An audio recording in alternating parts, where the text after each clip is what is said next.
एक बार की बात है, किसी गांव में एक गरीब किसान अपने पत्नी और 2 बच्चों के साथ रहता था। वह काफी गरीब था। उसके पास थोड़ी सी जमीन थी जिसमें बहुत ही कम मात्रा में फसल हो पाती थी, जिस कारण से उस गरीब किसान का गुजारा किसी तरह से चल पाता था। लेकिन वह किसान गरीब जरूर था, लेकिन वह बहुत ही ईमानदार था। कभी भी उसने गलत तरीके से पैसे कमाने के बारे में नहीं सोचता था। किसान के बच्चे छोटे थे, जिस कारण से किसान को उनके पालन पोषण की भी चिंता हमेशा सताती रहती थी, जिस कारण से गरीब किसान और पत्नी हमेशा चिंतित रहते थे। गरीब किसान अपनी पत्नी के साथ अपने खेत में खूब मेहनत करता था, लेकिन उसके मन मुताबिक उतना फसल नहीं हो पाता था कि उसके परिवार का गुजारा हो सके। कभी कभी ऐसा भी वक्त आता था कि उस गरीब किसान के पास खाने के अन्न भी नहीं होते थे। फिर उसकी पत्नी दूसरों के घरों में काम करके अनाज लाती थी, जिससे उनको भोजन मिल पाता था। गरीबी में ऐसे ही उस गरीब किसान के परिवार का दिन गुजारा हो रहा था। तो एक गरीब किसान की पत्नी बोली, क्यों ना आप शहर चले जाते हैं, क्योंकि इस छोटे से खेत से हम लोगों का गुजारा तो हो नहीं पा रहा है। तो ऐसे में आपको शहर में कोई काम मिल जाएगा, जिससे हम लोगों के दिन अच्छे हो जाएंगे। पत्नी की यह बात सुनकर किसान देर रात तक सोचता रहा। फिर उसने अगले दिन शहर जाने का फैसला किया। फिर अपनी पत्नी से विचार विमर्श करने के बाद वह गरीब किसान शहर जाने के लिए निकाल पड़ा। काफी दूर चलने के बाद वह गरीब किसान शहर के एक रिहायशी इलाके में पहुंच गया। लेकिन वह गरीब किसान इस शहर में अनजान था, उसका कोई जानने वाला नहीं था। वह काफी थक भी गया था और एक पेड़ के नीचे बैठकर आराम कर रहा था। तभी उसके पास एक बड़ी गाड़ी आकर रुकी, जिसमें से एक सूट बूट पहना एक व्यक्ति निकला और वह पास के फल के दुकान से कुछ फल खरीदने गया। फिर वह सूट बूट वाला व्यक्ति अपने हाथ में पर्स और फल का थैला लेकर फिर से गाड़ी में बैठने गया कि अचानक से उस व्यक्ति का पर्स जमीन पर गिर गया, जिसमें काफी पैसे और ढेर सारे कागजात थे, जो कि बहुत कीमती भी थे।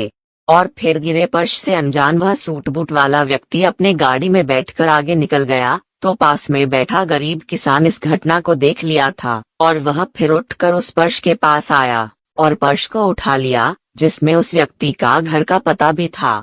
तो वह गरीब किसान भले ही गरीब था, लेकिन वह ईमानदार था। उसने उस पर्स को वापस करने के लिए विचार किया। फिर वह लोगों की मदद से दिए पते पर पहुंच गया, जहां उस व्यक्ति का बहुत बड़ा घर था और गेट के अंदर बहुत बड़ा बगीचा भी था।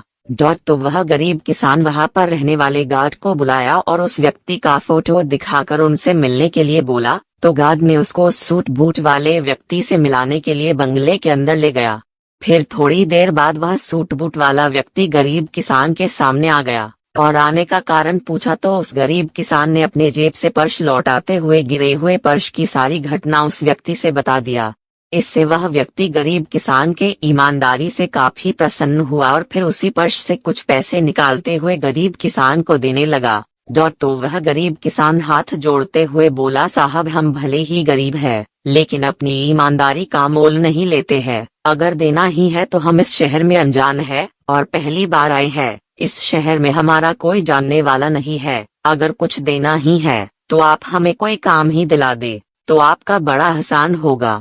गरीब किसान की यह बात सुनकर वह व्यक्ति बहुत ही प्रभावित हुआ और बोला, अगर आप काम चाहते हैं तो आप एक किसान हैं, तो आपको पेड़ पौधों के बारे में अच्छी जानकारी होगी। तो चाहो तो आप हमारे इस बगीचे के लिए माली के रूप में काम कर सकते हैं, जहां पर आपको अच्छी पगार के साथ साथ यही रहने के लिए कमरा और खाना भी मिल जाएगा। अगर आप चाहो तो यहाँ काम कर सकते हैं।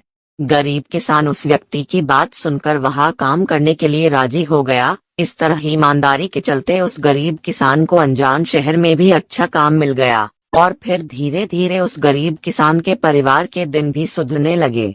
कहानी से शिक्षा। इस गरीब किसान के कहानी से हमें यही शिक्षा मिलती है कि भले ही हम चाहे कितने भी गरीब क्यों ना हो, लेकिन हमें कभी भी अपनी ईमानदारी नहीं छोड़ना चाहिए। क्योंकि अगर कुछ चंद पैसों का लालच करके गरीब किसान उस पर्स को अपने पास रख लेता तो उसे समय तो कुछ पैसे तो जरूर मिल जाते, लेकिन उसे काम नहीं मिलता। फिर उसे अपने लालच के चलते दर बदर ठोकरें खाने को मिलती। तो हमें भी अपने जीवन में कभी भी लालच नहीं करना चाहिए। जो हमारे पास ईमानदारी का गुण है, अगर उसके साथ जीवन जीते हैं तो हमारे साथ हमेशा अच्छा ही होगा। इसी सोच के साथ अपने जीवन में आगे बढ़ना चाहिए, तभी एक सुखपूर्वक शांति का जीवन जी सकते हैं। तो आपको यह गरीब किसान की कहानी कैसा लगा, कमेंट बॉक्स में जरूर बताएं और इस प्रेरणा देने वाली गरीब किसान की कहानी को शेयर भी जरूर करें।